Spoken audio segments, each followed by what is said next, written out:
नमस्कार, खबरों की खबर में आपका स्वागत है। आज एक ऐसा खुलासा मैं करने जा रहा हूं जिसे आप सुनेंगे तो आपके पैर के नीचे की जमीन खिसक जाएगी, क्योंकि हिंदुस्तान में कैसे कैसे गद्दारों को हम बहुत ही ऊंचे आसन पे बिठा देते हैं। राजनीति के नाम पे, वोट बैंक पॉलिटिक्स के नाम पे हिंदुस्तान में गद्दारों को किस तरीके से नवाजा जाता है ओहदे, उसका एक ऐसा एग्जाम्पल आज सामने आएगा जिसे आप सुनेंगे तो आप भी दंग रह जाएंगे। और ये कहानी इसलिए जरूरी है क्योंकि पिछले 2-3 दिनों से बड़ा बवाल चल रहा है, जब से एक पाकिस्तानी जासूस ने ये खुलासा किया कि कैसे हिंदुस्तान में पॉलिटिशियंस और पत्रकारों ने उन्हें फैसिलिटेट किया कि वो हिंदुस्तान आए, एक आईएसआई के दलाल को, एक एजेंट को, कि हिंदुस्तान वो आए, यहां से इंफॉर्मेशन कलेक्ट करे और वापस पाकिस्तान चला जाए। सोनिया गांधी के रिजीम में ये सारा कुछ हो रहा था और इसी में एक नाम जो सबसे प्रमुख रूप से सामने आया है वो है x vice president Hamid Ansari का। यह हामिद अंसारी साहब, इनका पास्ट क्या है, इनके ऊपर जो मैं कुछ बताने जा रहा हूं आप उसे बिलीव भी नहीं करेंगे, लेकिन मैं जो आज बोलूंगा अपने मन से एक शब्द नहीं, छपी हुई रिपोर्ट, वो पत्र, वो चिट्ठी जो प्रधानमंत्री मोदी को रॉ के अधिकारियों ने लिखी।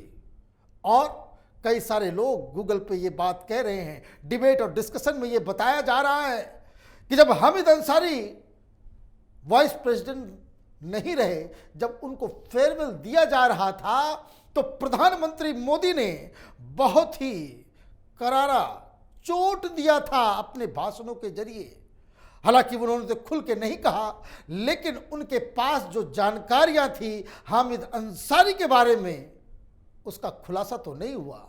वही खुलासा आज मैं कर रहा हूं कि 2017 में रॉ के कई सारे अधिकारियों ने प्रधानमंत्री को चिट्ठी लिखी और उस चिट्ठी में ये अपील की गई कि ये जो शख्स है जिसे सोनिया गांधी, कांग्रेस पार्टी और तमाम ये जो सेकुलर धंधेबाज पॉलिटिकल पार्टीज नेता जो इस हामिद अंसारी को वाइस प्रेसिडेंट बनाया था, इसके खिलाफ जांच के आदेश दिए जाएं। हालांकि मजबूरी यह होगी कि आप राष्ट्रपति, उपराष्ट्रपति जैसे लोगों के खिलाफ आप अगर जांच बिठाते भी हैं और यह साबित हो जाता है कि वो गद्दार है, तो पूरी दुनिया में देश की बदनामी हो जाएगी कि कैसे कैसे लोगों को हिंदुस्तान में कहां कहां पहुंचा दिया जाता है। चिट्ठी क्या है जो खबर छपी, ये संडे गार्डियन की रिपोर्ट है। उस रिपोर्ट में क्या लिखा है? Former research and analysis wing रॉ officers had sought an inquiry against former Indian Vice President Hamid Ansari for what they have called damaging raw operations while he was posted as ambassador in Tehran, Iran. They now hope that Prime Minister Narendra Modi will get into the truth of the entire matter. These officers who were posted in Tehran during Ansari's tenure had first approached the PM in August 2017. In their complaint to Prime Minister, these officers have claimed that Ansari, while being posted in Tehran, not only failed to protect India's national interest, but cooperated with the Iranian government and its intelligence agency SAVAK to cause serious dent to RAW and its operations. According to them, there were 4 major incidents when Indian embassy officials, diplomats were kidnapped by SAVAK and Ansari deliberately failed in his duty to protect India's interest.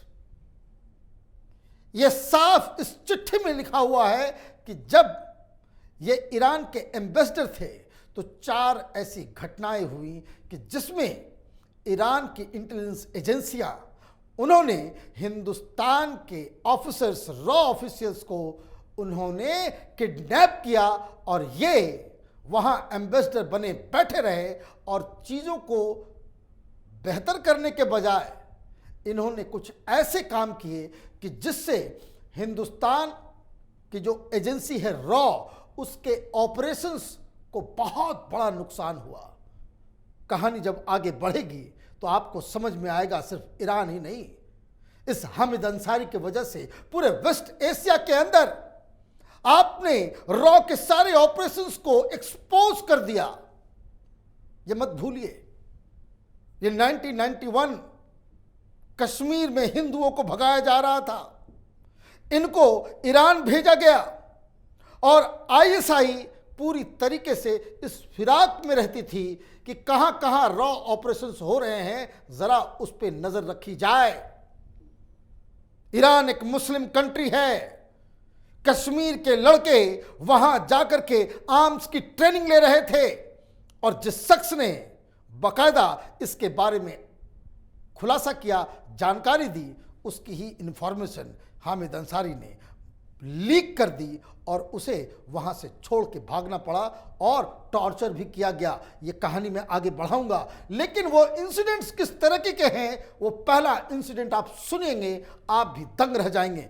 क्या लिखा गया चिट्ठी में? ये प्रधानमंत्री को ये जानकारियां दी गई हैं और इसलिए प्रधानमंत्री नरेंद्र मोदी ने हामिद अंसारी के खिलाफ बहुत ही कटु शब्दों का इस्तेमाल किया था। इन May 1991, one Indian official, Sandeep Kapoor, was kidnapped from Tehran airport, ostensibly by Savak. When the issue was brought to Ansari, he played it down despite the RAW station chief, who was in Dubai when the incident took place, but flew back considering the emergency situation.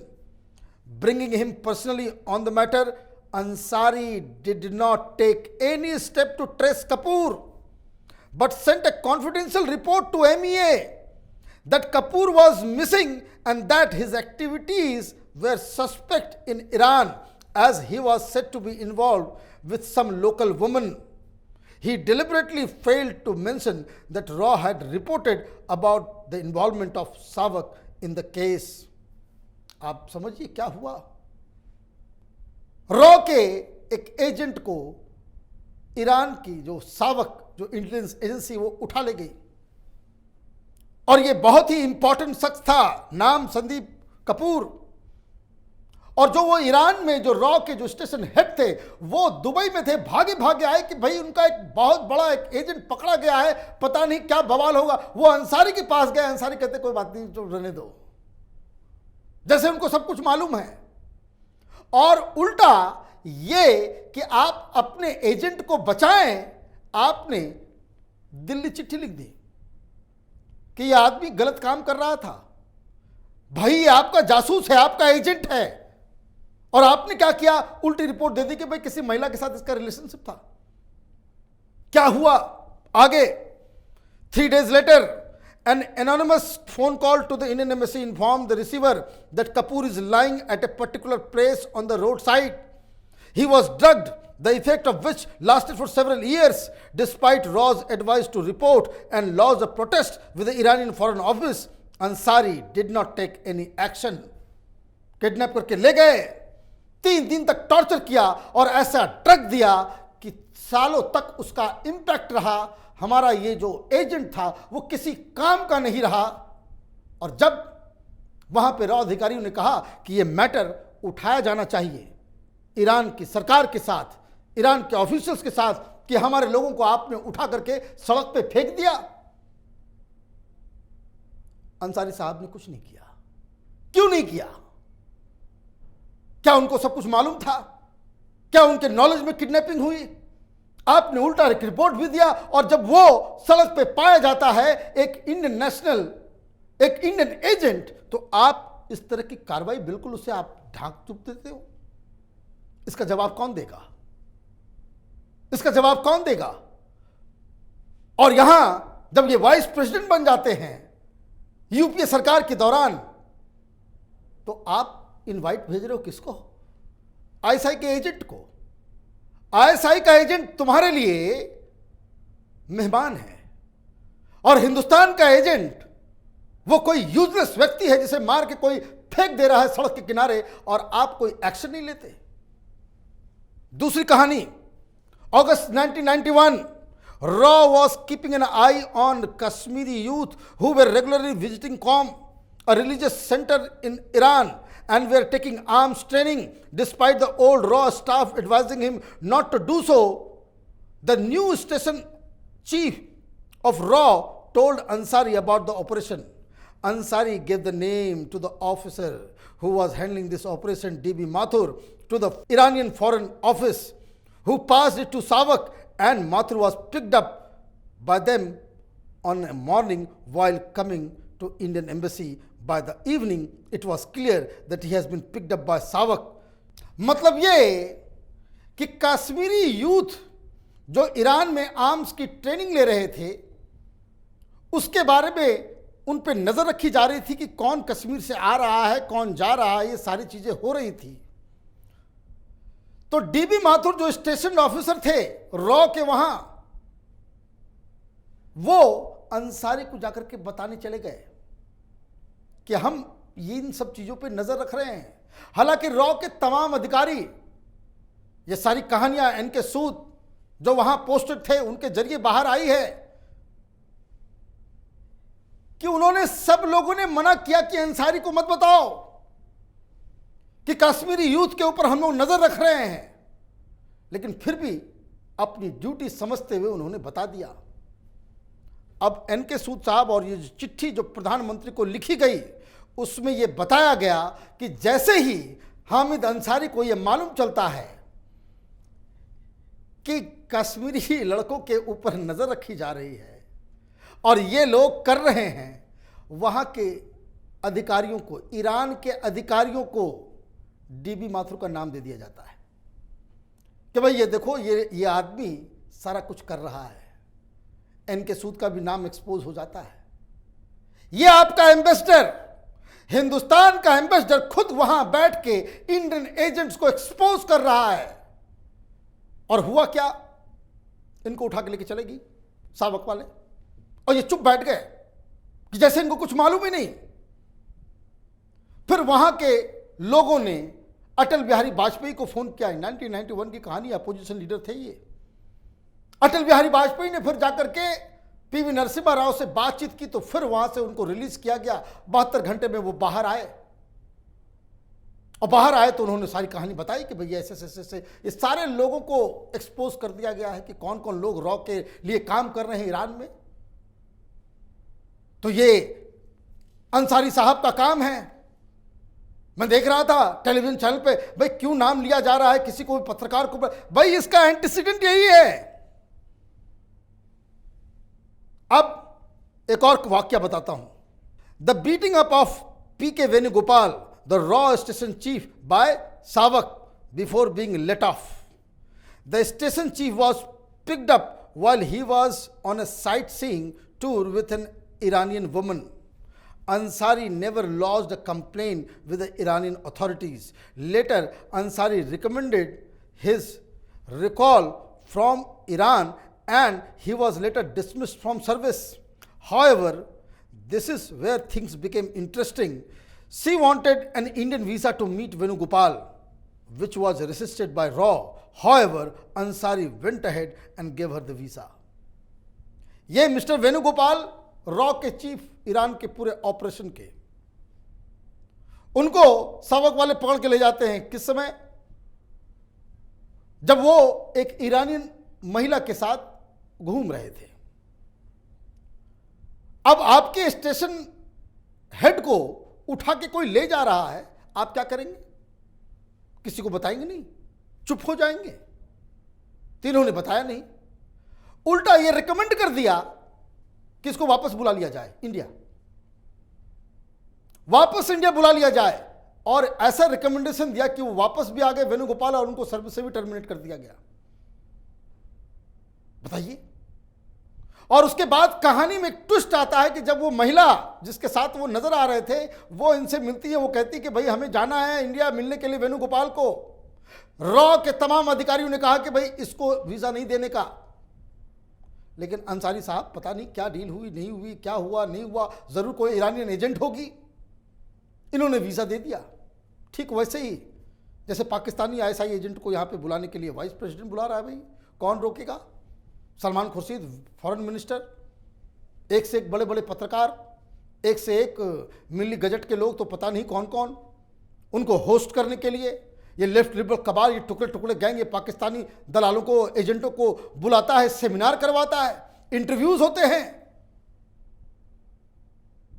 तो ये पूरी कहानी एक और कहानी है मोहम्मद उमर की, जो प्रधानमंत्री को बताई गई कि सिक्योरिटी ऑफिसर था, उस सावक वाले आए, पीट पिटा करके उसको सब कुछ कर दिया।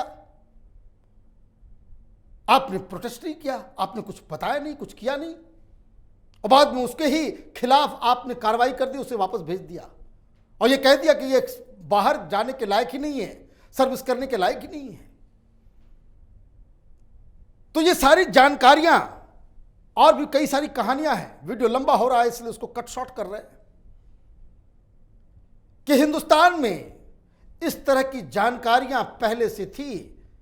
हामिद अंसारी के बारे में 1991 से ही ये तमाम जानकारियां हिंदुस्तान की एजेंसियों के पास थी कि किस तरीके से ईरान के एम्बेसडर रहते हुए इन्होंने हिंदुस्तान के पूरे खुफिया तंत्र को एक्सपोज कर दिया। अब सवाल बड़ा ये है, किसके कहने पे और क्यों इस व्यक्ति को देश का वाइस प्रेसिडेंट बनाया गया, क्यों बनाया गया, ये एक बड़ा सवाल है। किसके दबाव में बनाया गया? क्या हामिद अंसारी विदेशी एजेंट, विदेशी खुफिया एजेंसियों के लिए काम कर रहे थे? क्या उनके दबाव की वजह से उनको वाइस प्रेसिडेंट बनाया गया? इस देश में क्या इस तरीके से लोगों को चुना जाएगा?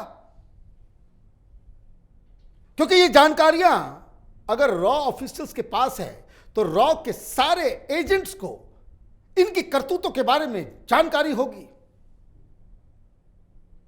और अगर ये जानकारी थी तो रॉ के अधिकारियों ने जरूर बकायदा इसे लिखा होगा, कहीं उसको रिपोर्ट किया होगा। ये सारी जानकारियां इस देश में कोई शख्स उपराष्ट्रपति बन रहा है, उसने अपने जीवन में पीछे क्या क्या किया, इसके ऊपर कोई रिसर्च नहीं होता, या सिर्फ नाम अंसारी लिखा हुआ है, मुस्लिम वोट पाना है तो आपने उसे जो है बना दिया, जबकि वो फॉरेन सर्विस में रहे। ये तो नॉर्मल सिस्टम इस तरीके का होना चाहिए कि वो कहां कहां पोस्टेड था, वहां उसने क्या क्या काम किया।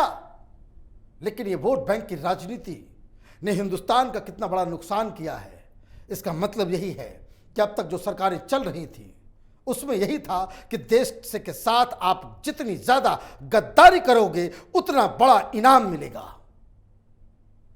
हामिद अंसारी को सामने आना चाहिए और जो तमाम जो सवाल पूछे जा रहे हैं उसका जवाब देना चाहिए। प्रधानमंत्री के पास ये चिट्ठी गई, पब्लिक डोमेन में ये खबर आई, वो क्यों चुप है? पाकिस्तान का एक दलाल, आईएसआई का एजेंट, वो हामिद अंसारी का नाम ले रहा है। फोन बंद करके बैठने से काम नहीं चलेगा। हामिद अंसारी साहब बाहर आइए और बताइए कि जो बातें हैं उसमें कितनी सच्चाई है। इस खबर को हम यहीं पे नहीं छोड़ेंगे, आगे भी इसके ऊपर कुछ अपडेट हम देंगे जब और भी कारनामे इनके सामने आएंगे। आप देखते रहिए कैपिटल टीवी। हमारे वीडियोस को लाइक कीजिए, शेयर कीजिए और हमारे चैनल को सब्सक्राइब कीजिए। धन्यवाद।